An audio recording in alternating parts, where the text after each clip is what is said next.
We're going to blitz through 15 actions you as a business owner can take today to improve your business, right? And obviously, as we talk right now, the market is down 1,600 points, and there's been a lot of stuff in the headlines here in the last few weeks. And so the idea here is to reinforce with an owner or with a seller. Anytime we're talking with an owner, it's like, hey, there are a lot of things that you can't control. There's plenty of those, but I'd also like to remind owners that there are plenty of things you can control when it comes to your business, and you can always improve your business regardless of what's going on, regardless of if the business is growing, flatlining, or in fact declining. So let's talk about some of those actions that you can take today. So here we are. We're going to begin. And if you have questions, you're welcome to just put them in the chat. And we'll do our best to answer those as we go through. Thank you.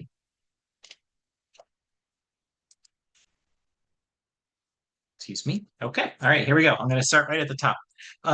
First thing, the number one thing that you as an owner can do to improve your business at zero cost is refresh, or first off, maintain, right? Establish, maintain, refresh, and own your Google My Business profile.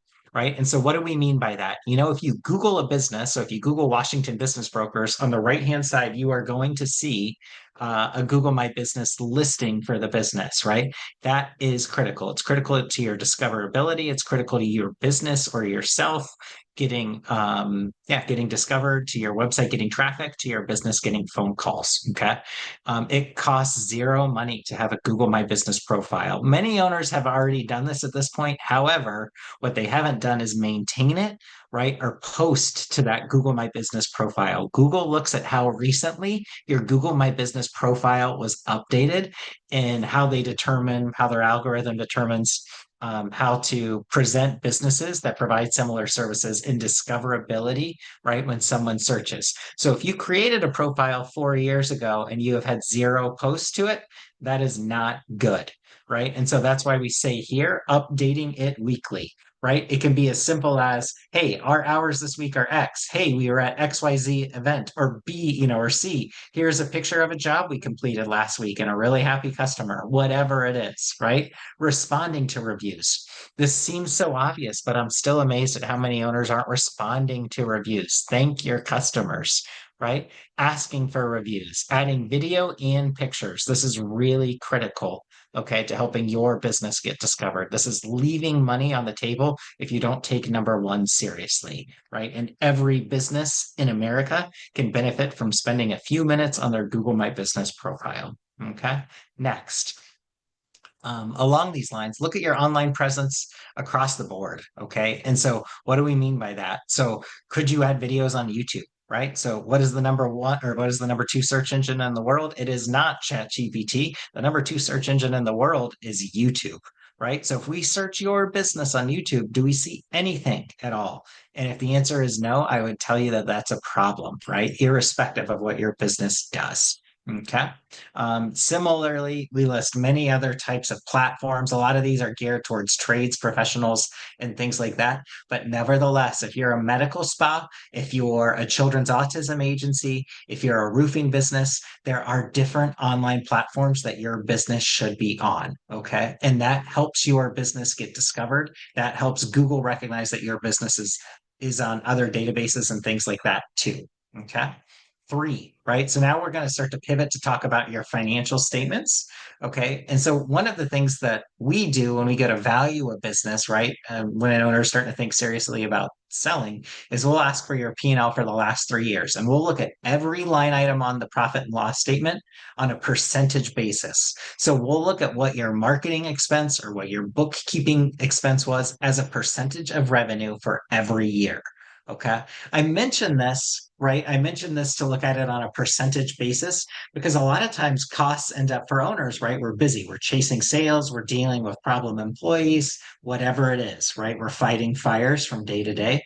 And so what ends up happening over time is that there's a lot of expenses that frankly become on autopilot, right? And these could be services that you don't need. These could be services that have crept up considerably in cost over the last 5+ years, right? That perhaps you should shop that business or shop that tool or consider an alternative an alternative method of delivering that service or obtaining that need, right? Whatever it may be. So really encourage you to get tactical, and you have to look at your P&L over multiple years, because just looking at one year isn't going to help you spotlight these things. An example of something that I frequently ask owners is that many small and medium businesses are taking payments by credit card, right? And so I'll always ask an owner, when was the last time you shopped your merchant services provider, right? And a lot of times, if I see that an owner is spending more than about 2.5, 2.6% of revenue on credit card swipe fees, right? That's a red flag to me that they're not doing like basic housekeeping items that they should be to maintain, their cost structure and their profitability. Other examples here would be things like insurance, right? Marketing firms, bookkeeping, CPAs, legal. We had an owner whose bookkeeping costs seemed extremely high compared to what we're used to seeing. Sure enough, she went with another local bookkeeper and she cut her costs about 70%, right? To still have the same deliverables provided to the owner. And when I say 70%, the savings were something like $5,000 a month. So I mean, just from that change and having that conversation, that was a $60,000 a year savings. I've seen owners save hundreds of thousands of dollars from from shopping their credit card merchant services provider. Other things. Number four, I think a lot of owners put their head in the sand when business can get bad, right? So I would encourage you to make the changes you need to make, including cuts immediately, right? If your business is challenged. This means, yes, letting go of people, whatever you want to call it, reductions in force, layoffs, terminations, firing, right? Showing people the door, make it happen, right? To survive. Reducing hours. You could offer your employees reduced hours, right, to still keep them on staff. Another way that businesses can save money is reduce the number of days, right? So you could have your employees shift to 4 10-hour days, right? That could be a way to retain employees, right? We've seen that happen. Carefully review your capacity and overcapacity. We had one owner tell a buyer that the business was set up for significantly more revenue, right? Which begged the obvious question from the buyer, right, during due diligence of, hey, if the business is set up for much higher revenue and isn't realizing that revenue, does that mean that there's fat to trim today in the profitability? And you know what? There was, right? So these are the types of things that are going to come up throughout the sale process. These are actions that you can take today that you don't need to wait to go through the sale process to execute on, right? Next, engage your team, right? When was the last time you actually asked your employees for their ideas to save money? Right? So challenge them. Are there tools that they're not using that you think they're using? Are there features within those tools that you're not using? Right? So ask them, right? Share wins, right? Give bonuses when people contribute ideas or suggest ideas that save the company money, right? And by pulling others into this, right, this creates a sense of ownership and it engages kind of this team spirit, especially when times get more challenging, that you want to try to invoke amongst your team. Next, number six, it's the mirror opposite of number five, right? Have you asked your employees for their ideas to grow, right? And this may seem a little bit counterintuitive, right? In the economy we're experiencing right now, but I would still push you to do this, right? So have brainstorming sessions, have an hour where on Zoom where everybody is calling prospects or following up with past customers, right? Like whatever it is, and everybody's making calls and everybody's muted, right? But you can see each other making calls, and then compare notes every 15 minutes on the calls that you're making, right? There's all sorts of stuff you could do, right? And believe me, if you ask your employees and you really have like an honest, open conversation about this, I would be astounded if you didn't get at least one or two good ideas from your own employees that you hadn't thought of as a business owner. Okay, next, number seven. Let's say you're a landscape design and architecture firm, and let's say that your average project in 2024 was $75,000. And let's say your projects ranged from $30,000 on the small end up to $500,000 design and architecture, outdoor design and architecture builds. Okay, so great. For some customers, right, they may be reluctant to reach out to your business because they don't know where to start, right? And the mental load for a customer to wrap their head around how they start the process with you can be overwhelming. So what about if you chunked up your offering and said, hey, we'll come out to your yard and we'll give you three ideas. We'll listen to your feedback and we'll give you three initial sketches or ideas, right? For $2,000, right? For $500 for an hour consult at your property, right? Whatever it is. So I would suggest, that you think about different ways that you can make your service or your product consumable, right? And a lot of folks, especially when the business has been around for a long time, haven't given any thought to this at all, right? And they force their customers to work the way that the business wants to work. And that's not really meeting your customers in the middle, which is really important in a choppy macro environment. Number eight, or excuse me, yes, it should be number eight, but it's number four here. Thank your past customers. Give them something of value for free. It could be as simple as an email. It could be a call with ideas. It could be a Google review. It could be a heartfelt thank you, whatever it is. Drop something off at their business, right, or at their residence, whatever it is, but make them feel important. Why? Because odds are that many of those customers already like you or like the service that you did. So by reinforcing that, they may mention that you gave them something or did something of value, right, to another potential customer. It's a great place to start by kind of creating a touch point with past customers. Number nine, when was the last time you truly benchmarked yourself against your competitors, right? So we call other business brokers and M&A firms, right? I'm looking to see how quickly they call back, right? What is their estimate or pricing process? What's their pricing structure? What's the deliverable that they give, right? How is it presented? How is it communicated? Who is presenting it or communicating it? In what format? Is it over the phone? Is it over Zoom? Is it meeting in person, et cetera, right? This is the stuff you really need to check. And if you tell me that you know what your competitors charge and they've been charging you the same for years, these are the owners that have the most to learn from shopping their competitors, right? So you want to look at the experience, right, for your customers. I can give you a personal example. In my neighborhood, my neighbors and I were looking at getting fencing put around our townhouses, right? So each of us contacted, there were three owners and we each contacted a different fencing company. The fencing company my next door neighbor contacted, they came out for an estimate within 2 days or 3 days. The one that I contacted had great reputation, has been around 75 years. They couldn't send an estimator out for 3 or 4 weeks. Then after they sent an estimator out, I was told we would get an estimate by the end of the next day. We didn't get it. And then I had to call and email to follow up to get the estimate from that company. Which company do you think my neighbors and I went with? Right. So very, very simple stuff, but critical, right, to the experience and the impression that you're setting with companies or with customers. Number 10, we'll rapid fire go through some of the last ones. If you have questions, I encourage you to speak up.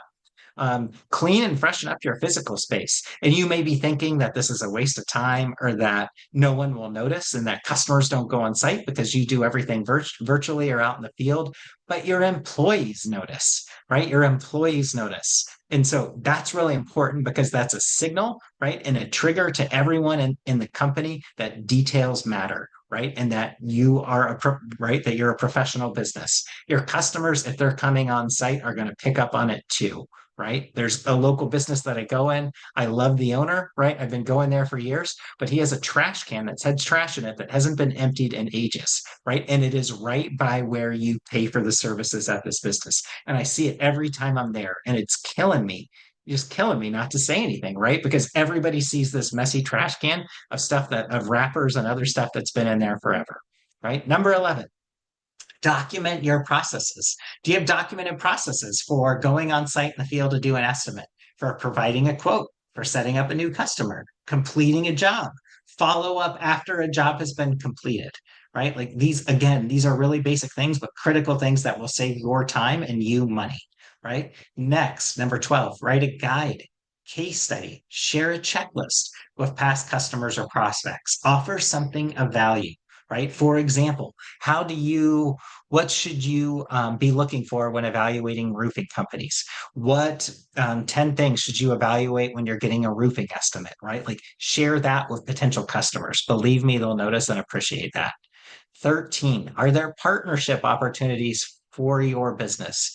Could you pay referral fees to others for new business? An example here that we see, so we've sold multiple restoration businesses. One of the restoration businesses pays money to local plumbers for leads on jobs, right? And all of these restoration companies are spending thousands of dollars on online ads and fun stuff like this. And here, lo and behold, this under the radar restoration company is simply giving $500 to a plumber each time they refer a job that ends up being more than $10,000, right? Very black and white. But who do you think the local plumbers are calling with restoration leads, right? So again, very basic. Number 14, engage in an industry association. Okay, so these can be a wealth of ideas. You can get input on vendors, right? Best practices, camaraderie, support. Owning a business can be lonely, right? And you can sometimes feel like you're in it alone. The nice thing about joining an industry association is that you're going to talk to other owners, right? And you're going to hear from and connect with them, right? And you're all going to kind of level up each other's businesses. And then finally, we've mentioned this repeatedly before, get a mentor for free, right? Or business coach through your local SCORE chapter. To give you an idea of the quality of these mentors and coaches, we've got a buyer for a business now. She bought a business 18 months ago. She just completed the acquisition of another repair shop in her space. She's working with a local SCORE coach in the Seattle chapter. He is a retired Big Four accounting partner, right? And her knowledge about financials of a business and the metrics she uses to refer to her repair shop were absolutely impressive, right? And this is directly from her working with a SCORE coach, right? That again, she got for free. You can sign up for a SCORE coach, right? And to basically interview a SCORE coach for free on the Seattle SCORE or your local city SCORE website. That's SCORE. Okay. We've got some more information on selling a business and fun stuff like that. If you're curious about that today, I would encourage you to go back and look at past webinars. And today we're trying something different with 15 tips or 15 actions that you can take as an owner to improve your business today. And then keep in mind with a business, this helps you think about your business as a buyer, right? Or as a lender. So with every buyer, regardless of the type of business, the size of business or location, buyers are asking some core questions. How much cash does your business generate? What is the valuation based on, right? So it's based on those cash flows and some multiple of those cash flows, right? So they need to know those two things. They want to know what your role is as an owner, right? They also want to know how many trained employees there are, how they grow it, and then finally, if there's any customer, supplier, or channel concentration. And that includes seasonality throughout the year. So again, I'm Ryan Hemmert at Washington Business Brokers in Seattle. If you have questions, we encourage you to reach out for a confidential no-cost consult on our site. You can do it in 3 clicks. We've also got our phone number up here on the slide. It's area code 206-703-3555. Again, the site is wabusinessbrokers.com, and our main line is 206-703-3555. Thank you for joining us today.